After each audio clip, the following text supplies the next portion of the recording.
Welcome back to Living with a Classic. If you're new to my channel, I hope you stick around and consider subscribing, especially if you're into these old Jaguar V12s.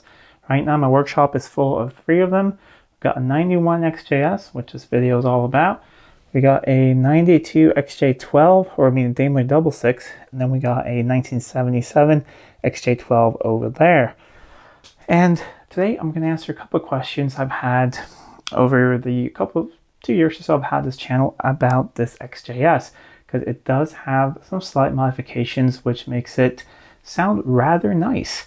And I thought I'd go through them, and sadly one of them is not available at the moment, but there are similar things you can do, and I want to show you what can be done with these cars, just bolt-on things to make them sound a little more throaty, but that they're still not, annoying or anything like that. Also, if you're a big fan of these V12s, you might recognize what's on this shirt. It's the V12 firing order. I have these shirts available on my website. There's a link down below, and any proceeds of that go to get things here on the channel to put up better videos for you guys. So if you want to check out the store, it's in the link down below, and got this and some other cool things on there. But let's start with the modifications by looking under the bonnet. So here we have 2 similar vintage Jaguar V12s, and those of you who know these engines, yes, they're a little bit different. They have different ignition systems. The XJS had Magnetti Marinelli in these years, and these still have Lucas. But otherwise, they're pretty much the same. These are the standard airboxes. They're a little different if they are XJS, and if they're XJ12, just a tiny little bit different, but basically exactly the same. Just 2 big air filters on each side, and little trumpets over there, and that's it.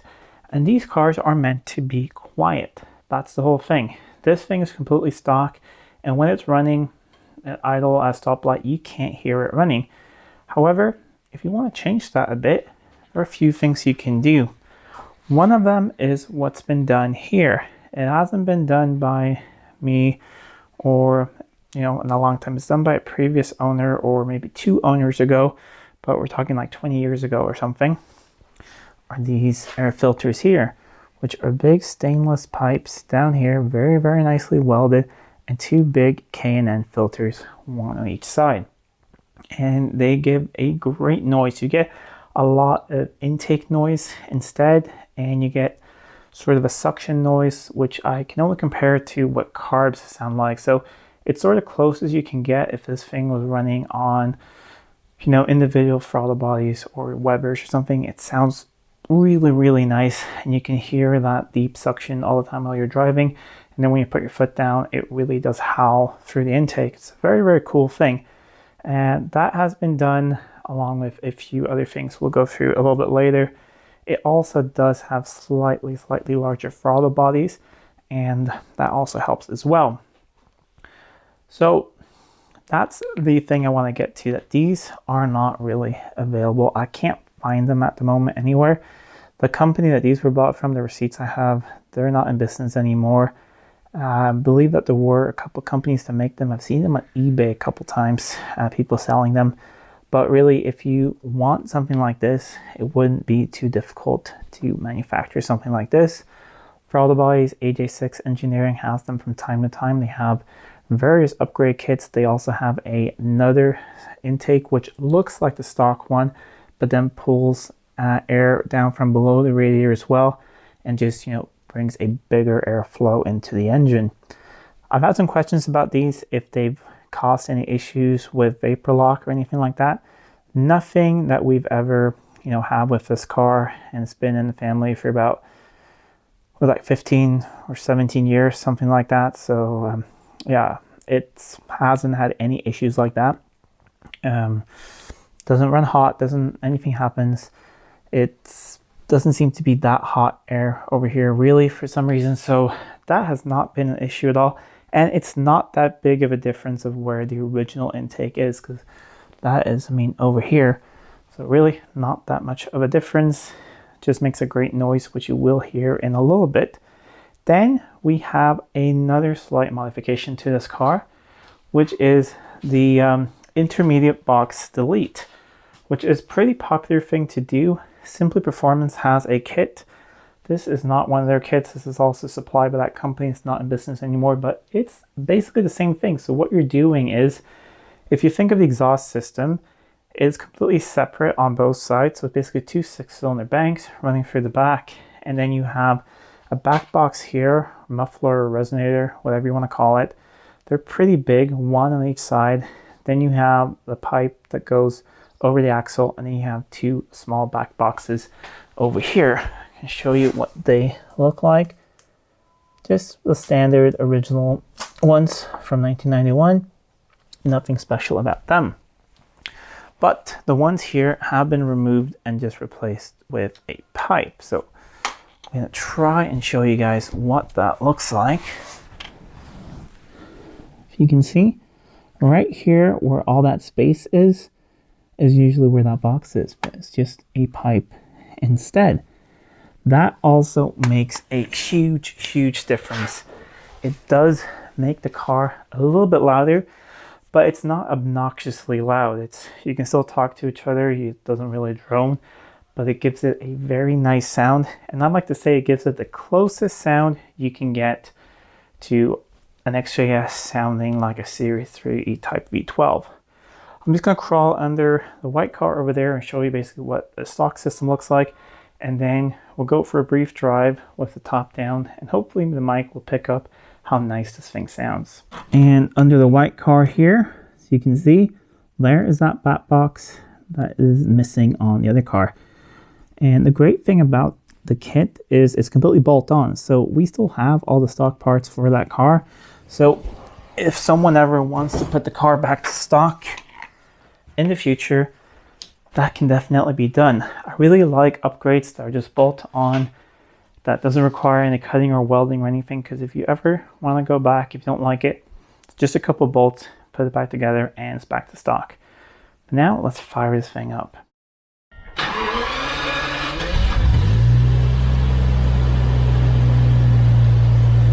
Okay, I put on the clip-on mic so you guys can hopefully hear me. I mean, it is definitely not quiet, but it's not overly disturbing loud. It just brings out that noise of the V12.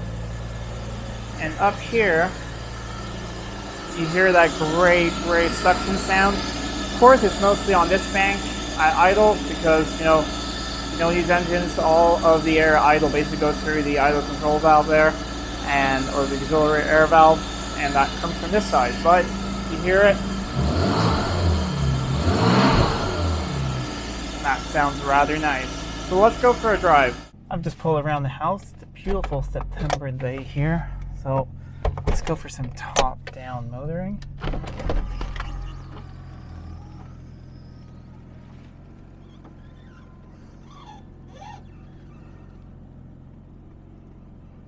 And there we go, that's all down. This is also a nice upgrade from XJS, a wind deflector. You can find them usually at some parts store for the car, or you can get them custom made. And it makes a huge difference because you can actually drive this car now on the highway and talk to each other. And also if you bring along your wife or girlfriend, she won't have her hair all in her face. So let's pull it out and go for a drive. And I hope you guys can already hear that this sounds very different to a normal XJS. I mean, it's just 1500 RPMs now, but it already sounds a lot different. And I think it really suits a convertible, especially because you do a lot of open top motoring like this, and it's just a nice feeling to be able to hear that engine. And yeah, I mean, I do appreciate a quiet V12 in my saloons, and I probably want a quiet V12 in an XJS Coupe, or actually I'm not sure, I probably would like this as well. It's just a lovely sound. So we've got these small roads here for a bit. I am going to go over to where we can pull up to some sort of speed, and you guys can hear it a little bit more. I'm not going to go for the longest drive, like I said, because I'm on my lunch break. One of the nice things about working from home is when you have an hour lunch break, you can go for a nice drive like this with your XJS. We have a very short, but actually a tunnel coming up here. So let's see if you guys can actually hear how nice it sounds in a tunnel as well. I can't really, give it any because this is a very tiny road where only one car at a time can go through the tunnel, but you guys should still probably be able to hear it.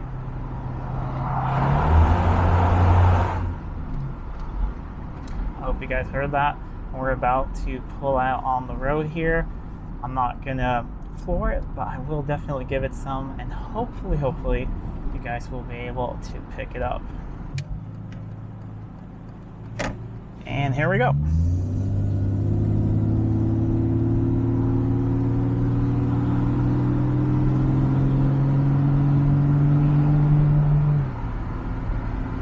I hope you guys heard that, even though that was just 3,000 RPMs, and I'm already past the speed limit, but that's what you get. You see, it's not too much. It is definitely not annoying, droning out. You can still talk to your passenger, but it sounds a little bit nicer than just everything being completely stock. All right, let's put my foot down just a little bit. And it just makes a lovely noise and starts to go pretty fast. So I'm gonna turn around over here because I don't really have time to go for a much longer drive, being on my lunch. But on the way back, I'll try and put my foot down one more time so you guys can hear it.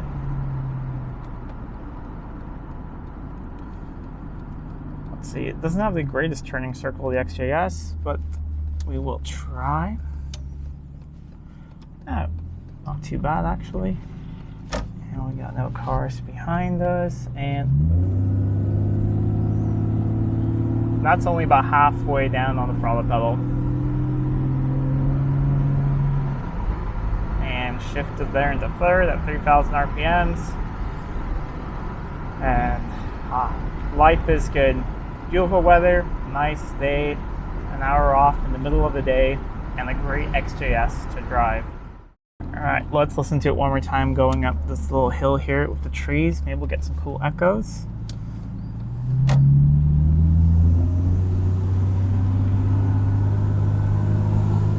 All right, that noise just puts a grin on my face.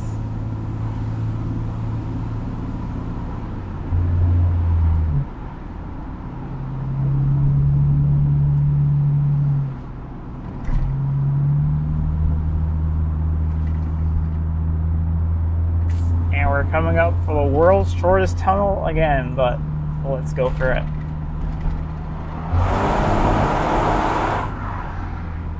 See, a car like this, like really, it sort of makes you feel like you're 18 again, just got your license, and yeah, life is good. Even though this is, it is a GT car, I'm never ever gonna say that the XJS is a sports car, but this at least makes it sound like a bit more of an exotic GT than it is, without making it sound obnoxious. It's not a painful noise in your ear at all. Not like a high screechy sound. It's just a very lovely rumble in the background that you can very easily get addicted to. Back from that lovely drive, got a good idle there, 750 RPMs, good oil pressure. This thing has really excellent oil pressure. It's not one of those V12s that gets really low oil pressures like some of them do, and good temperature as well. And as you can hear now when it's idling, it's not that obscenely loud. It just has a nice sound. I'm gonna remove the mic from my shirt, hold it down here so you can hear. That lovely sound.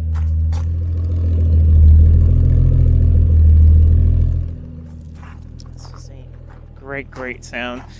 And then up here, I think if I put the mic over here, you can hear